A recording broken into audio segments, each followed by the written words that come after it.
Hi అండి, నా వంట రుచులకి స్వాగతం. ఫ్రెండ్స్, ఇప్పుడు చింత చిగురు దొరికే సీజన్ కాబట్టి మరి ఈ చింత చిగురుతోటి ఎంతో టేస్టీ అండ్ ఎమ్మీగా ఉంటే చింత చిగురు మటన్ కర్రీ సింపుల్ అండ్ టేస్టీగా ఎలా చేసుకోవాలో నేను ఈ వీడియోలో చేసి చూపిస్తున్నాను. ఫ్రెండ్స్, ఈ వీడియో ఎక్కడ కూడా స్కిప్ చేయకుండా ఫుల్గా వాచ్ చేయండి. ఇంకా వీడియో స్టార్ట్ చేసేద్దాం. ఫ్రెండ్స్, మనం ముందుగా కూరలో వేసుకునే మసాలా పేస్ట్లను రెడీ చేసుకుందాం. వాటి కోసం రోటిలో 1 స్పూన్ ధనియాలు, అలాగే 3 అంగుళాల అల్లం ముక్కను చిన్నగా కట్ చేసుకుని వేసుకోవాలి. మరియు ఒక చిన్న వెల్లుల్లిపాయ, అంటే చిన్నవి మరియు పెద్దవి కలిపి 22 వెల్లుల్లి రెబ్బలను లైట్గా వాటర్ కూడా వేసుకుని మెత్తని పేస్ట్ లాగా చేసుకోవాలి. ఫ్రెండ్స్, ఈ వీడియోని చూస్తున్న వాళ్ళు ముందుగా ఈ వీడియోని లైక్ చేయండి. మీరు ఇచ్చే లైక్స్ కామెంట్స్ వల్ల నా వీడియోస్ ఇంకొంచెం ముందుకు వెళ్ళటానికి ఎంతో సపోర్ట్ చేసిన వారు అవుతారు. ఈ విధంగా మెత్తగా నలిగిన తరువాత ఒక బౌల్లోకి తీసుకోవాలి.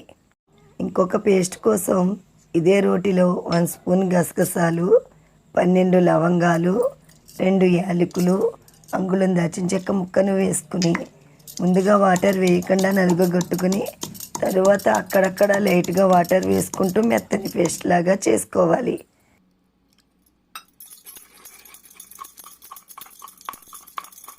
ఈ విధంగా మెత్తగా నలిగిన తరువాత ఒక బౌల్లోకి తీసుకోవాలి.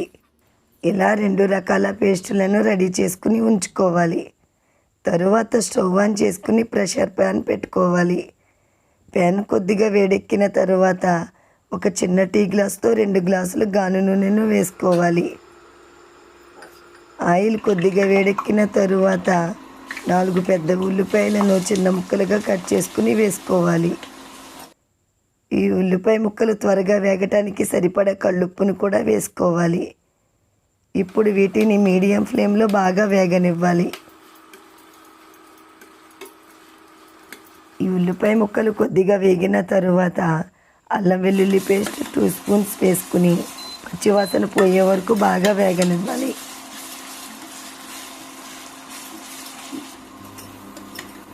ఉల్లిపాయ ముక్కలు మరియు అల్లం వెల్లుల్లి పేస్ట్ వేగిన తరువాత ఒక 1/2 కేజీ మటన్ని శుభ్రంగా వాష్ చేసుకుని వేసుకోవాలి.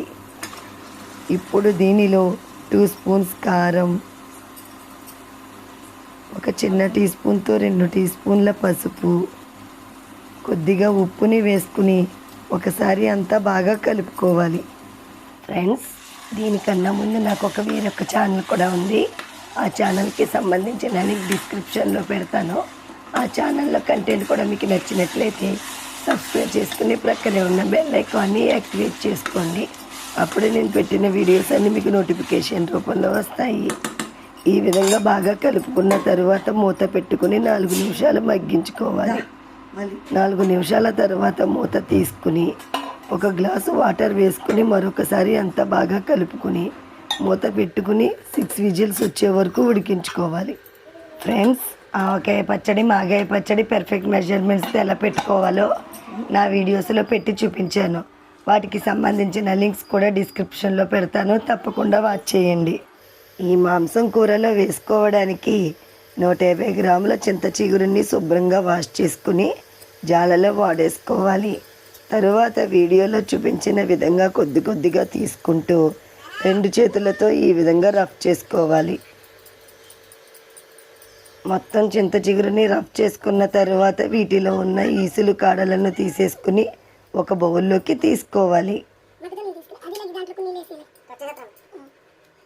కుక్కర్ స్టీమ్ అయిపోయిన తరువాత మూత తీసుకుని మనం ముందుగా రఫ్ చేసి ఉంచుకున్న చింత చిగురు అలాగే మసాలా పేస్ట్ని వేసుకుని మరొకసారి అంతా బాగా కలుపుకుని మూత పెట్టుకుని మీడియం ఫ్లేమ్లో కర్రీ దగ్గర పడే వరకు ఉడికించుకోవాలి.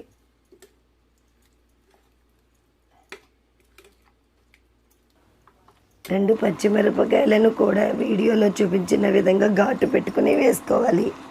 ఈ పచ్చిమిరపకాయలను ఉల్లిపాయ ముక్కలు వేయించుకున్న చోట కూడా వేసుకుని వేయించుకోవచ్చు.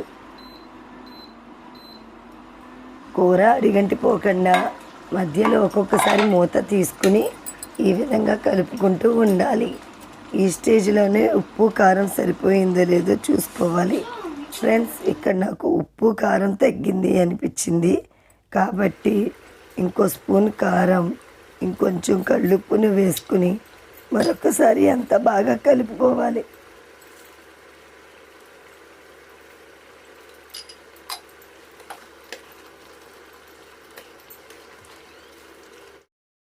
చివరిగా మూత తీసుకుని ఒకసారి అంతా బాగా కలుపుకుని ఉప్పు కారం సరిపోయిందో లేదో చూసుకోవాలి.